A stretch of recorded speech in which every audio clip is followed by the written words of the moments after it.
Hello everyone, Loremaster Sotek here at way too early in the morning. I understand the roadmap is important, but come on man, it wasn't even 6 a.m. before this went out. What is going on? But whatever, let's get into this. If I sound more gruff or tired than usual, it's because I just woke up and rolled out of bed to get this made, because why not? Chloe wanted to go outside anyway. Whatever. All right, so finally here we have the Total War Warhammer 3 2022 roadmap. This is something a lot of people have been asking for a very, very long time. Hopefully there's going to be some good and interesting news in here, and we can have an idea of what the future is going to be for Total War Warhammer 3. So, looks like they have it broken down into quarters. So we're going to start with quarter 2. So quarter 2 is April, May, and June, which I don't even know why they bothered putting April on here, because April will be over in like 2 days, but you know, whatever.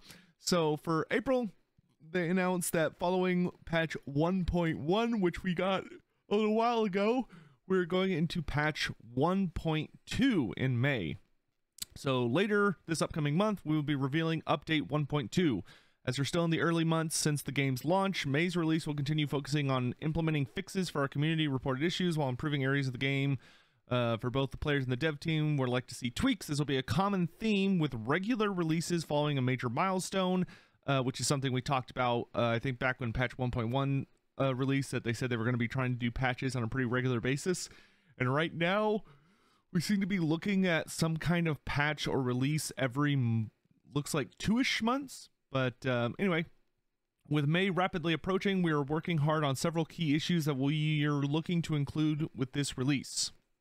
Number 1, AI factions rebuild towers too quickly.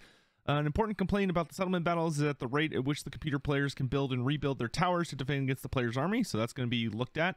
I don't think that's an issue I personally agree with, but I'm indifferent to it, I guess would be a better way to say it. Issues when flying units attack ground units. Flying units can encounter a few different issues when engaging with land-based units, the worst of which can result in them getting stuck and unresponsive for the remainder of the battle. That's definitely a big one. Ranged units fail to engage valid enemy targets. Another issue noted is that ranged units will sometimes go idle despite having a clear shot on their enemies. We'll be sending all ranged units through boot camp to teach them how and when to engage. These two are pretty huge. Those are definitely issues that I've noticed in my campaigns and playthroughs, and that will affect both single player and multiplayer, so getting those fixed I think will be a very, very big deal.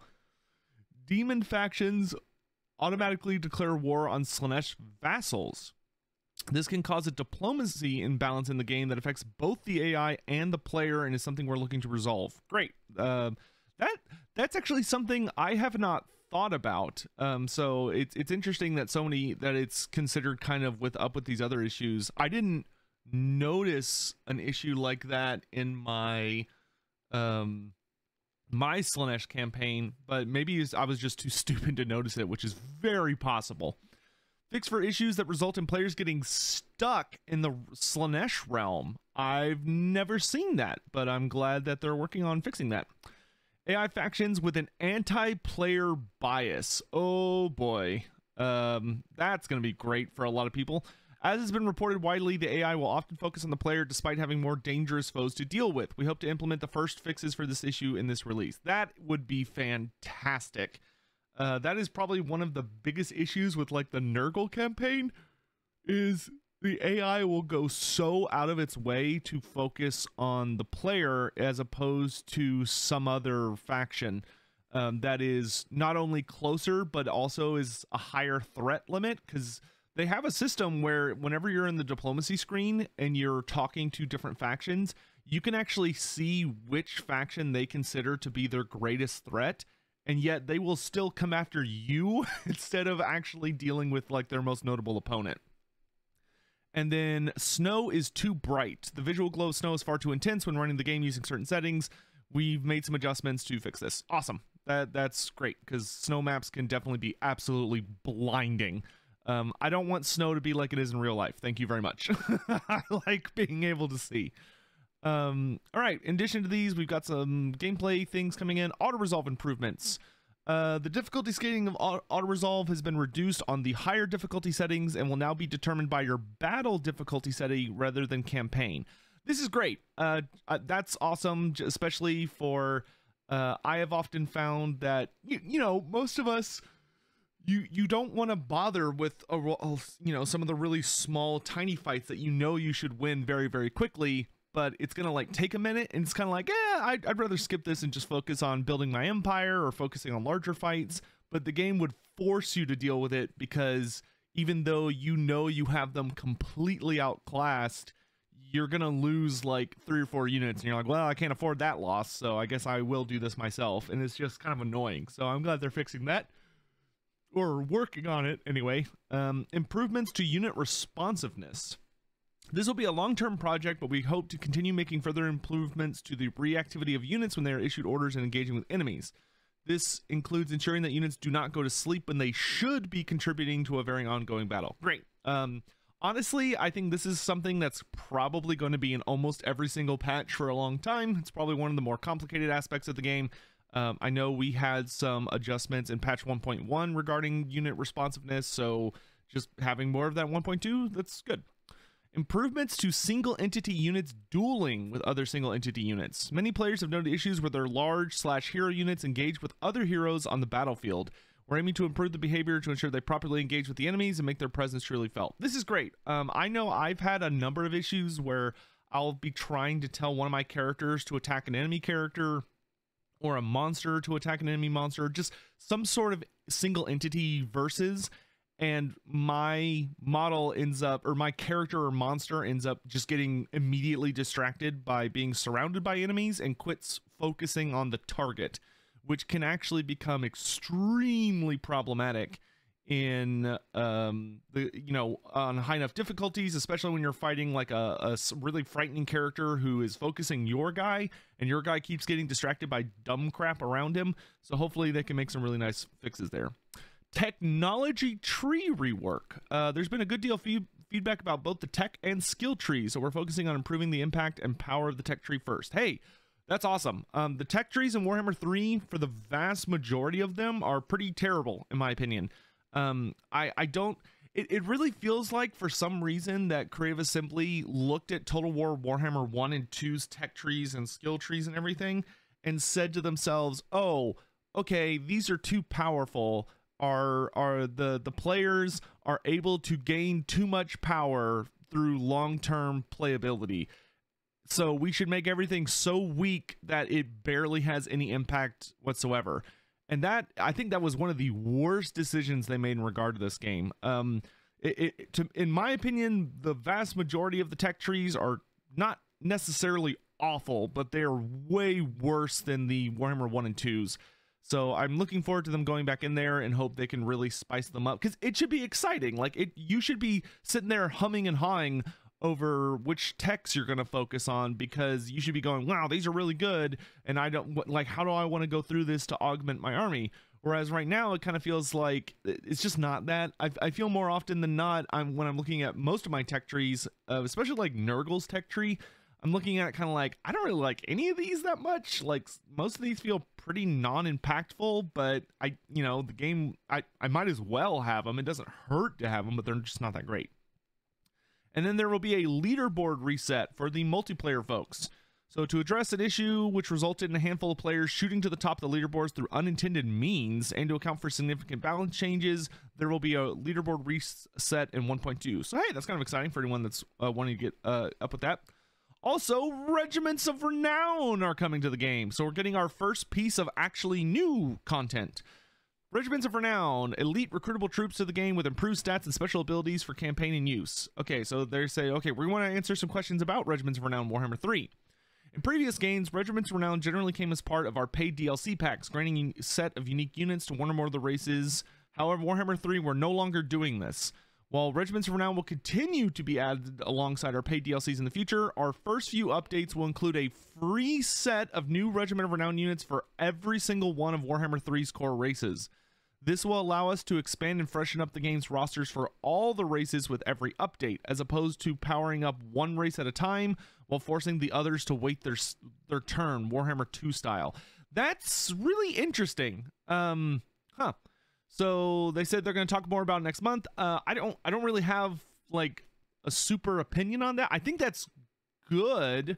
So I can't tell if they're saying that it's going to be that every single roster is going to get like one, or like, are they saying that every single race is going to get like 1 or 2 new units of Regiments of Renown per update?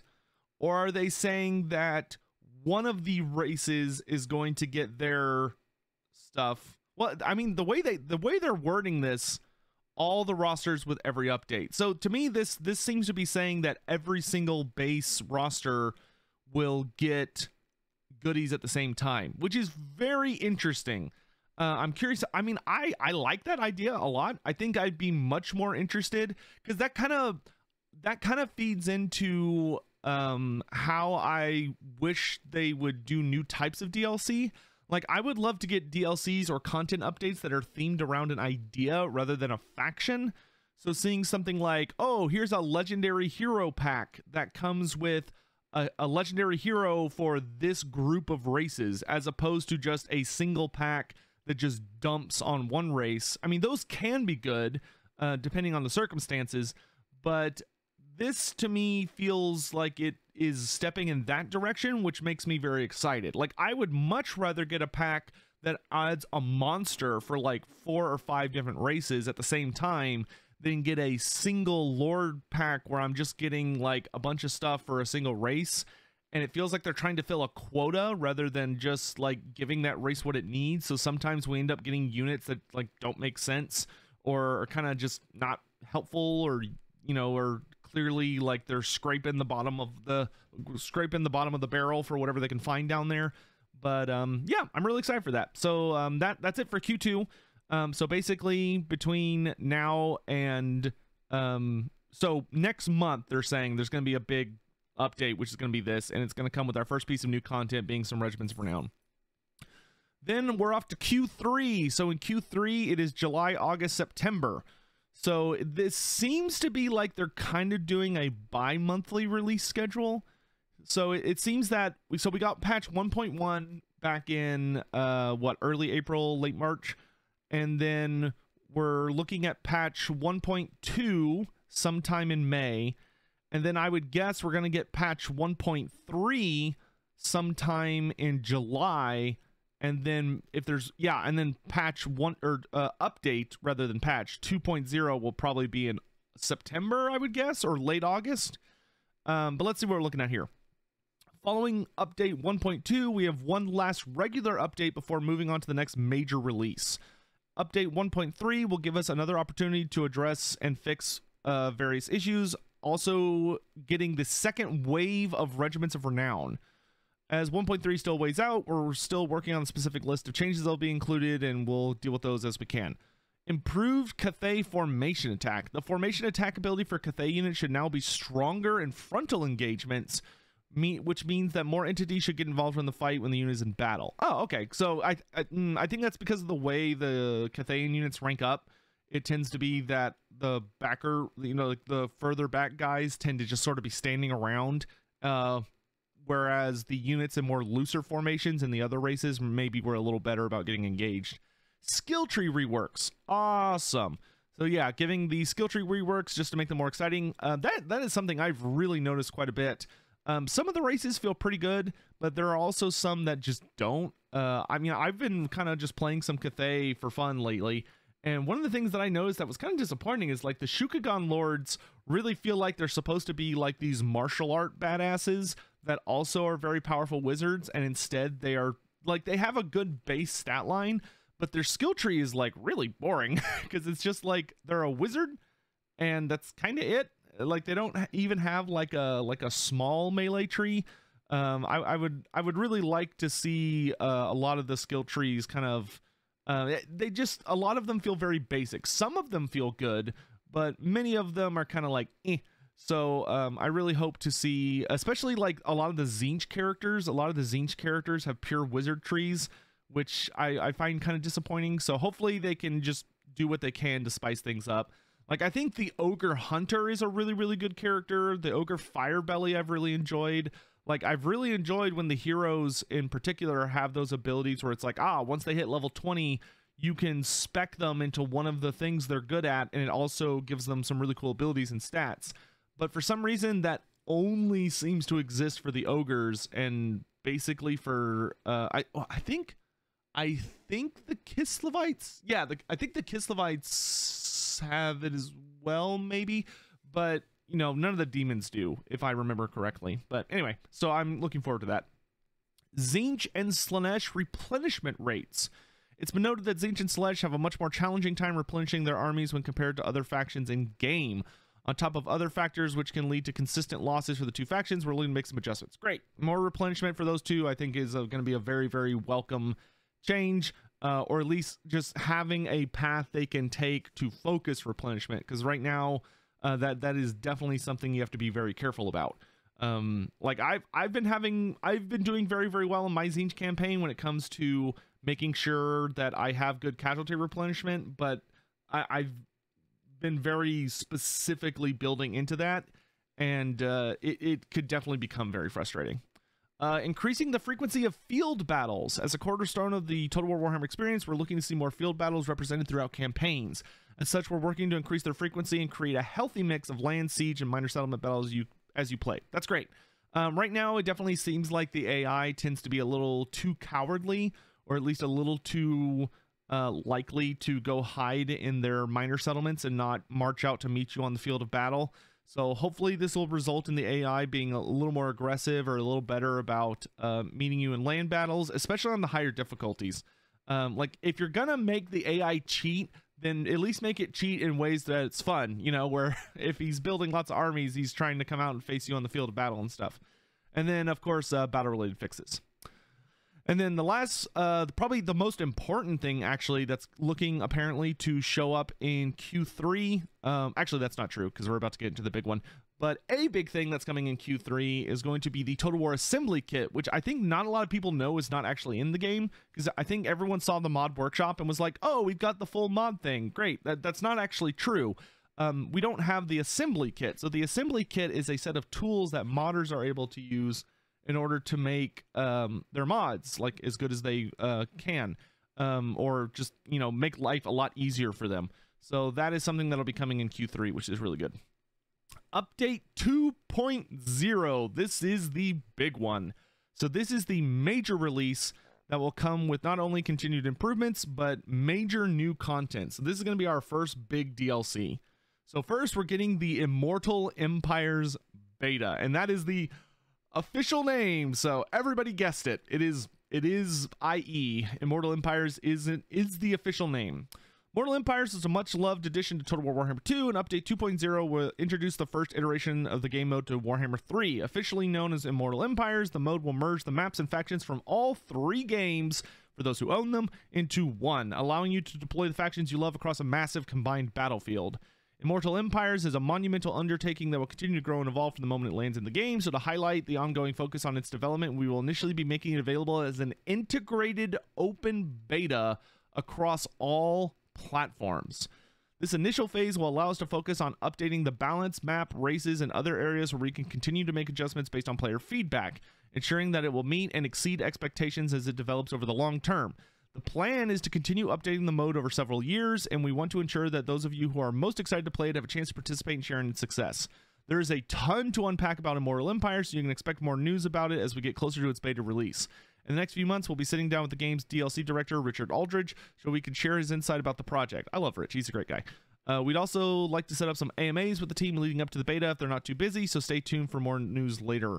That is great. I'm going to have to do a separate video about this because it's early and I don't want this video to drag on too long, so we're just going to kind of focus on what's in here.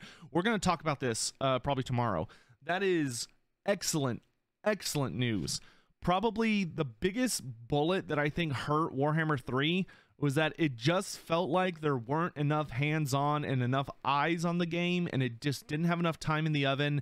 And if it had had some sort of a beta experience where people could have been like, oh, hey, these are problems that need to be fixed, maybe those could have been resolved before launch and life would have been a lot better.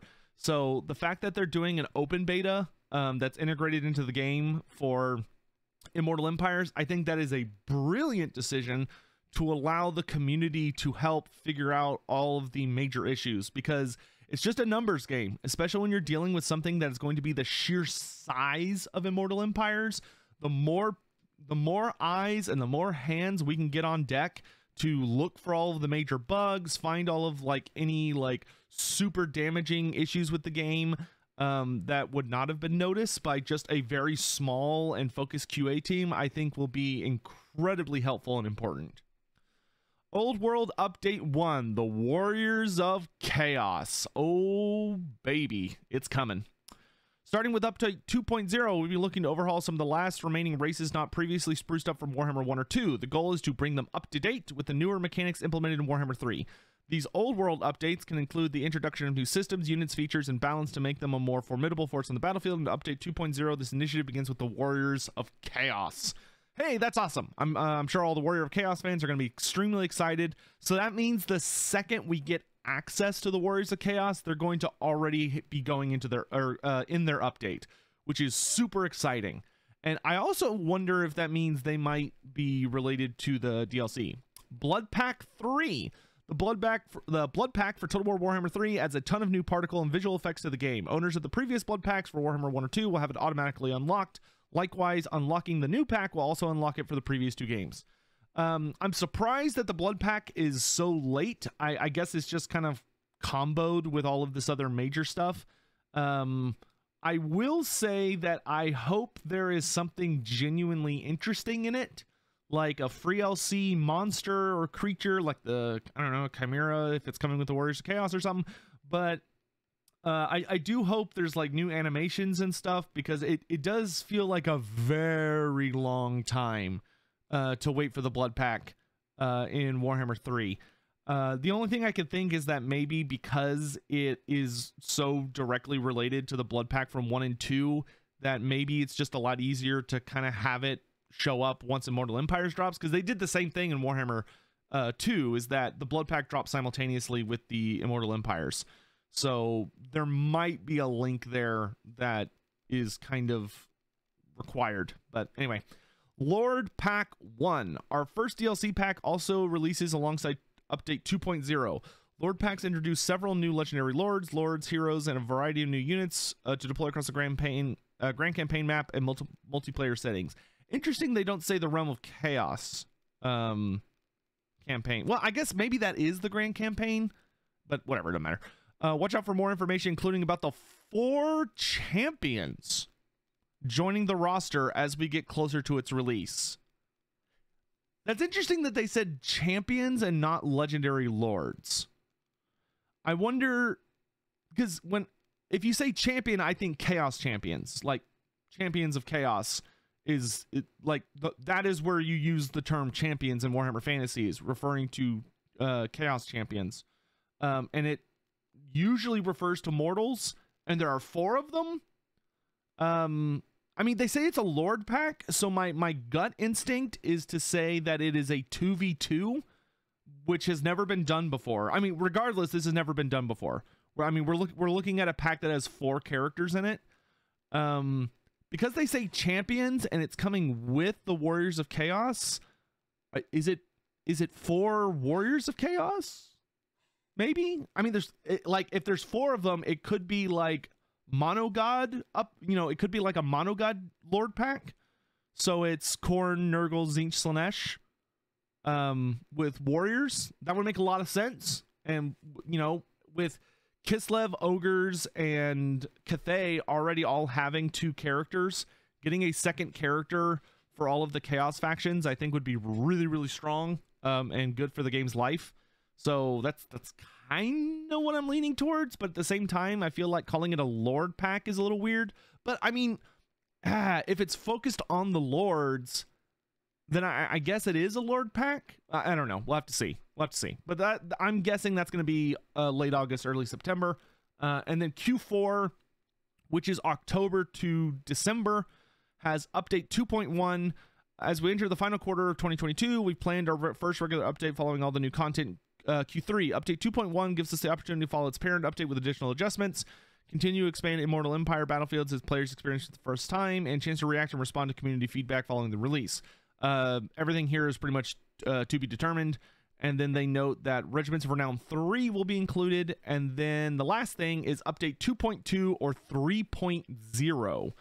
So basically what they say here is that if things are going really, really well and there aren't any massive issues that need to be resolved with Immortal Empires or the new DLC, then maybe they'll go ahead and get out the next major DLC. But if that's not the case, if Immortal Empires has some really serious issues that need to continue being tweaked, or if, you know, there are substantial issues that still need to be resolved, then it might be just an update 2.2 instead, followed by 3.0 later on.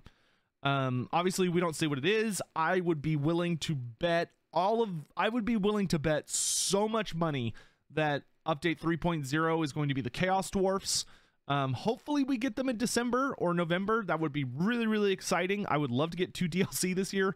But you know, obviously, like, making sure the game is stable and super fun to play takes priority. We've seen that. So anyway, let's go ahead and hop into the and beyond section. It's too early to talk about 2023, but we can see plenty of projects on the schedule that stretch into 2023 and beyond. Don't worry, we'll revisit this several times throughout the year, both to highlight projects that have been shifted or added to the schedule and to highlight different areas where the game continues to grow. There are a few other areas we want to highlight when working on Warhammer 3, items that do not have a specific timeline but are in the works to be included in one of these upcoming releases. The chat system. The chat system in Total War have remained largely unchanged for years, and by today's standards are no longer suitable for a modern online world. It had many shortcomings. It lacked front-end tools to report harassment or abuse. It had no back-end systems to moderate and monitor a 24/7 chat service, and the structure to provide a safe space in which players can communicate. These are all essential facets to a chat system, and we feel strongly they are aspects we must provide by supporting in-game chat, both to empower players to create their own safe spaces and to remove players who would utilize the space as a vector for abuse. That makes sense. So the chat will get here when it gets here. I personally don't think the chat is that massive of a focus, which is they seem to kind of agree with, in that it's not being slotted immediately, but it'll just show up when it shows up. It'll be handy to have, but you know, it's like a lot of people I think nowadays are part of Discord communities and stuff like that. The new domination mode has been a popular addition, and we're excited to continue expanding the mode with new maps, increased faction balance, and more. Again, your feedback will help us to hone this into the best experience it can be, and we'll be closely monitoring our official feedback channels for your suggestion. Okay, so there will be more domination as time comes. The multiplayer team is continuing to work with Warhammer 1 and 2 land battle maps to bring them to Warhammer 3. There's no timeline on when these will return, but we'll announce them alongside a future update when we know more. So what I find interesting is that they mention the Warhammer 1 and 2 land battle maps as being separate from the release of Immortal Empires. So I feel like this is almost kind of them saying that, hey, we're going to try and get these in before Immortal Empires. But if that doesn't happen, then, you know, whatever, we'll get them in as soon as we can. But, you know, that's both of those are more for multiplayer. No, this one's also for multiplayer. And then the multiplayer team is also investigating how to share the matchmaking queue and the rating system between domination and land battles. So stay tuned for more news. So just, you know, making the multiplayer more interesting and easier to invest in, stuff like that. All right, hopefully we've been able to add these to a major milestone to stay the game post, so be sure to stay posted to the blog.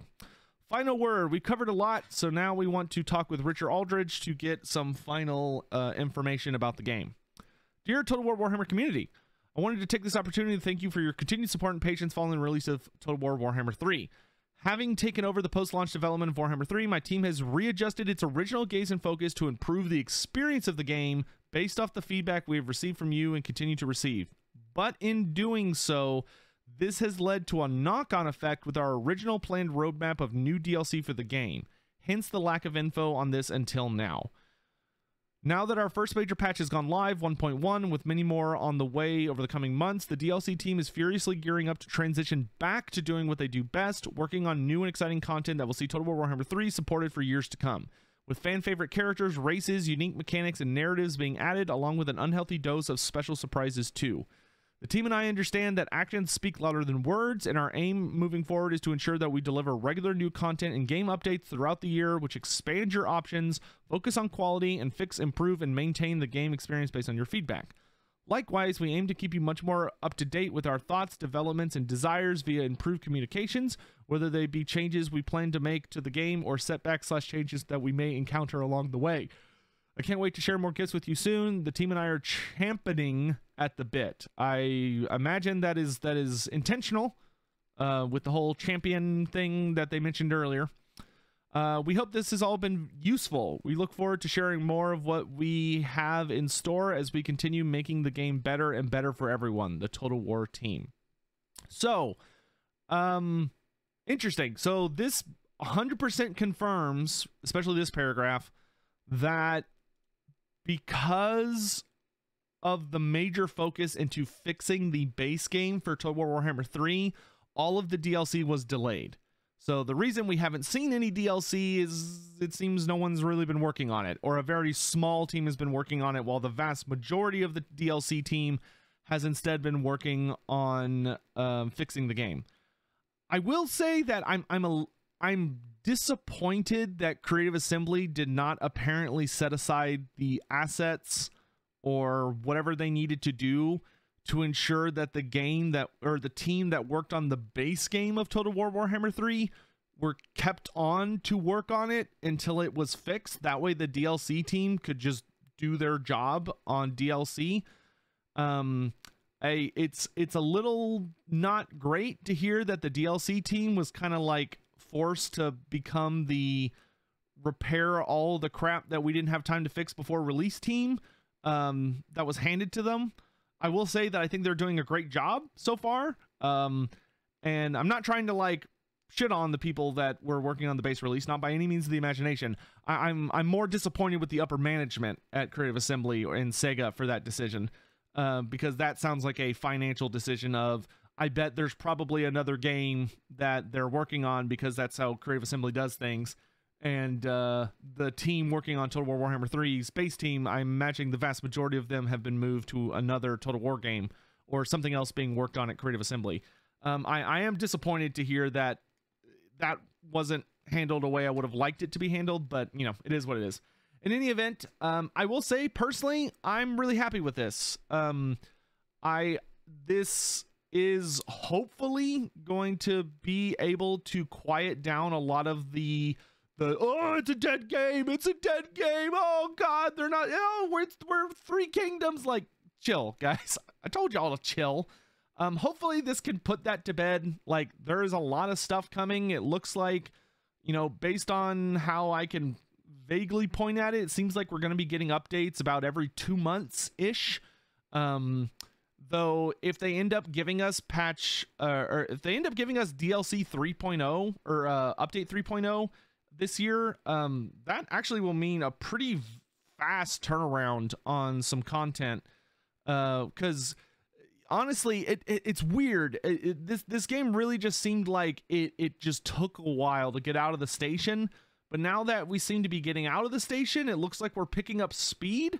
But I'm excited for this. I am very, very much looking forward to update 1.2 and 1.3.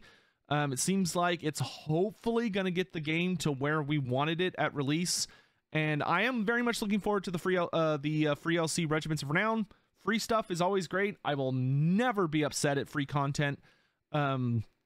So I am looking forward to getting more like unique units added to the game, and I hope that update 2.0 is going to be really interesting. They keep dropping champions everywhere, so I'm starting to feel pretty suspicious that the Warriors of Chaos are getting more than just an update, which would line up with the way they've been doing updates, where kind of the old world update tends to be corresponded to one of the races that is the focus of the DLC. Which if it's like, oh, here are mono warriors to go along with your basic warriors, that would be really cool. I would love that. But let me know what y'all think down in the comment section below. Like, are you excited about this? Is this what you wanted? Do you see something on here that you're like, ah, finally, they're taking care of that? Is there anything you don't see on here that disappointed you? Is there something that you're really chomping at the bit for them to get fixed and is not being addressed yet? How do you feel about the timeline? Do you think, is this good? Are you looking forward to this? Are you like, okay, finally I can like relax? Like we know that Immortal Empires is less than 6 months away now, so that's good. Like, let me know what y'all think. I can definitely see a lot of different reactions happening to this. So I am very, very curious to see what y'all's reactions to this will be. But I do want to thank you all so much for joining me. I'm going to go make breakfast and do stuff, I guess, because the sun is still not up, I think. But thank you all again for watching. I did want to take a quick moment to say that there's going to be some exciting stuff coming out on the channel soon, so I hope you're all looking forward to that. And a big shout out and thank you to everyone that's been watching, and my patrons especially. Things have been rather challenging the last month or two. You know, Warhammer 3 didn't turn out the way we were all hoping at release, and some other shenanigans. So I just want to really thank all the people helping me keep the lights on and keep insurance and all that stuff. And if you're curious to see some of the stuff that's coming out in the future, there are already some audio clips or hints and pictures and all sorts of stuff that are slowly but surely turning up on the Patreon, so consider joining that. And that'll be it. Thanks so much for watching, guys. Bye-bye!